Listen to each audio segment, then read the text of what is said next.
स्वागत आपका। मैं आपसे जानना चाहता हूं कि आपके मन में पीड़ा हुई जब आपने ये सुना? व्यथित हुए आप? मैं बिल्कुल व्यथित नहीं हूं, क्योंकि मेरा ट्रस्ट पर पूरा विश्वास है। हैं? मेरा ट्रस्ट पर पूरा विश्वास है और ट्रस्ट अच्छा? पर पूरा ट्रस्ट है, इसलिए मैं इस प्रकार के मिथ्यारोपों से बिल्कुल आहत नहीं हुआ हूं। ये मिथ्यारोप हैं?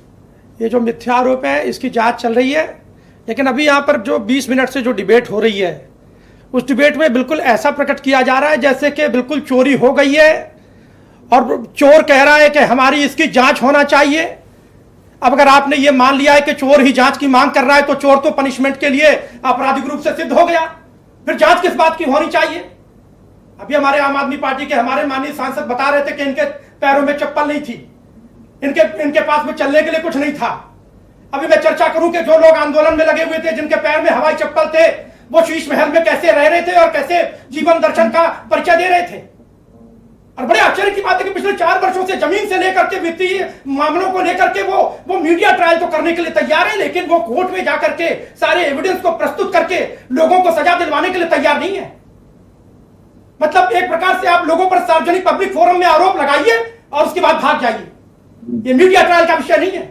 क्या उनको इस बात की जानकारी नहीं है कि अगर वित्तीय गबन के मामले हैं तो उसमें डॉक्यूमेंटल एविडेंस के आधार पर पहले यह देखा जाएगा, फैक्ट फाइंडिंग कमेटी के आधार पर, कि किसी के विरोध में कोई आरोप बनता है या नहीं बनता? क्या प्राइमा फेसी इंक्वायरी नहीं होना चाहिए? क्या बैठ करके स्टूडियो में ये आप वकील बन जाएंगे, आप ही जज बन जाएंगे और आप फैसला कर देंगे कि जिन्होंने चोरी की है? और इस समाज में बड़ा ही आक्रोश व्याप्त हो गया है, समाज में बड़ा दर्द है।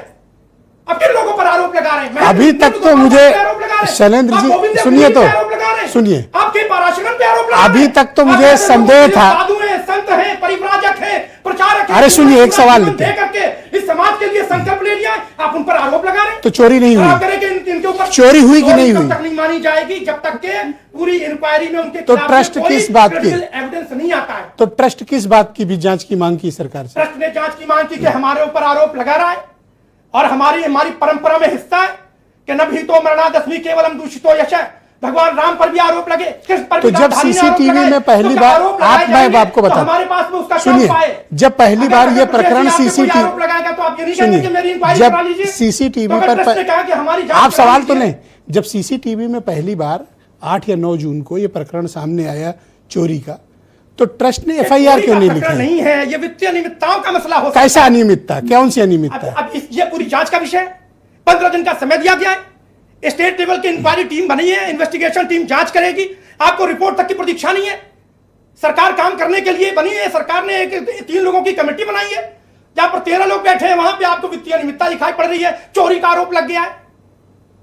जिन लोगों ने पूरा जीवन समाज के लिए दे दिया है, उनके ऊपर आ रही है ये अभी तक तो मुझे थोड़ा संदेह हो रहा था कि पता नहीं वो लोग शामिल है कि नहीं शामिल है, लेकिन आप जिस तरह से बचाव कर रहे हो उससे ये प्रतीत हो रहा है आप क्लीन चिट दे रहे हो। आप क्लीन चिट दे रहे हो और आप इसी स्टूडियो में बैठकर उनको, जो लोग चोर हैं उनको क्लीन चिट दे रहे हो। आप भ्रष्टाचारियों को बचा रहे हो। आप धत्कर्म करने वालों का बचाव कर रहे हो। आप महापापियों को बचा रहे हो। आप वो जेल न जाए इसके बचाव कर रहे हो और इसमें संलिप्तता मानी जाएगी और इसमें संलिप्तता मानी जाएगी और इसमें तो सभी मामलों में ऐसा होता है क्या? सभी मामलों में होता है ऐसा? दूसरों के खिलाफ तो बड़ी तेजी आते हो कार्रवाई के लिए। अब एक एफआईआर दर्ज नहीं होती आपसे, क्यों नहीं गबन कहा जाएगा? ये आस्था का अपमान क्यों नहीं कहा जाएगा? यह भ्रष्टाचार का मामला है और इसके खिलाफ कार्रवाई होनी चाहिए। और ये उन करोड़ों हिंदुओं की आस्था का आप अपमान कर रहे हैं। मैं इस बात से सहमत हूं, लेकिन करोड़ों हिंदू की लोग व्यथित हैं, दुखी हैं और आपके आचरण पर लोग शर्मिंदा हैं। लेकिन आप ये नहीं कह सकते धन्यवाद, थैंक यू। अगर चोरी कर ये स्पष्ट रूप से चोरी है और अब तक कोई एफआईआर न कराना ये संलिप्तता का प्रतीक है। ये संलिप्तता का प्रतीक है। फैसले कर दीजिए कि ये व्यक्ति चोर है। तो आप एक सेकंड सुनिए, आप इसी स्टूडियो से बैठ के उनको एनओसी दे दो ना। रोका किसने? एनओसी देने के लिए पूरी विहित प्रक्रिया है। मेरा इस देश के संविधान और जांच तो विहित प्रक्रिया का है ना, तो विधिक प्रक्रिया का एक तरीका बताता हूँ। लेट्स फाइल एफआईआर ना। 15 दिन का धैर्य नहीं है। आप एफआईआर क्यों नहीं कर रहे हो? बड़ी मुश्किल बात यह है, वित्तीय गबन का ऐसा मामला बताया जा रहा है, फाइनेंशियल ऐसा कब हुआ है कि जब चोरी हुई हो और आप FIR ना कर रहे हो? पहले ये तय होगा एम्बेजलमेंट हुआ या मैं नहीं। आपको स्टेटमेंट दिखाता हूं, कौन लोग आप इन्वॉल्व हैं, सिर्फ एक सेकंड सुन लें, के आधार पर किसी खिलाफ कोई हाँ मैं आपको सबूत दे रहा FIR नहीं हो सकता है। अच्छा सबूत दे। लवकुश मिश्रा के पिता ने पूरी मीडिया के सामने, डिबेट के बहुत इनिशियल स्टेज पे लवकुश मिश्रा और ननकू सुन तो नहीं आप, और संजय जी का आप सुन तो नहीं, छोड़े संजय सिंह को, और आप लोग एक आप जो चोर का पिता है, स्टूडियो में बैठकर फैसला हो जाए और उन लोगों को आप सुन ले एक बार, जेल भेज दिया जाए। जो लवकुश मिश्रा के पिता ने स्टेटमेंट दिया है, धैर्य नहीं है, आप जो जांच करने के लिए अधिकृत लोग हैं वही जांच करेंगे। इतना विचलित क्यों हैं आप? शर्मा टेल स्टूडियो में बैठ करके इंक्वायरी और एविडेंस पर अपना कोई वर्जन नहीं दे चोरी सकते। पर चीख के चिल्लाने से आरोप दबते नहीं, चिल्लाने की बात नहीं, आरोप आप सुन ले पूरी बात पहले, लेकिन यहाँ पर आप सुन ले पूरी बात। चोरी में चिल्लाने से, चीखने से चोरी के इल्जाम माफ नहीं होते। लवकुश, ये करोड़ों हिंदुओं का अपमान है और आप चोरों का बचाव कर रहे हो, आप चोरों का बचाव कर रहे हो और ये इस प्रकार की और चोरों के साथ खड़े हुए हो आप, पूरे पावर को इरोड करने का काम आप चोरों के साथ खड़े हुए हो। लवकुश मिश्रा के पिता का बयान सुने आप लवकुश मिश्रा के पिता का स्टेटमेंट सुने, आप लवकुश आरोपों पे जवाब लेने के लिए चंपत राय जी को बुलाया, आप क्या एक पक्षी आरोप के आधार पर तो चंपत राय आए ना, बोल क्यों नहीं रहे? चंपत राय बोल क्यों नहीं रहे? ये तय हो जाएगा, चंपत बोले ना, कौन रोक रहा है उनको? डॉक्यूमेंट की क्रेडिबिलिटी क्या है जिसको वो लेकर कोर्ट ऑफ लॉ में खड़े नहीं हो सकते? कोर्ट क्यों जाएंगे? आप जांच क्यों नहीं करोगे?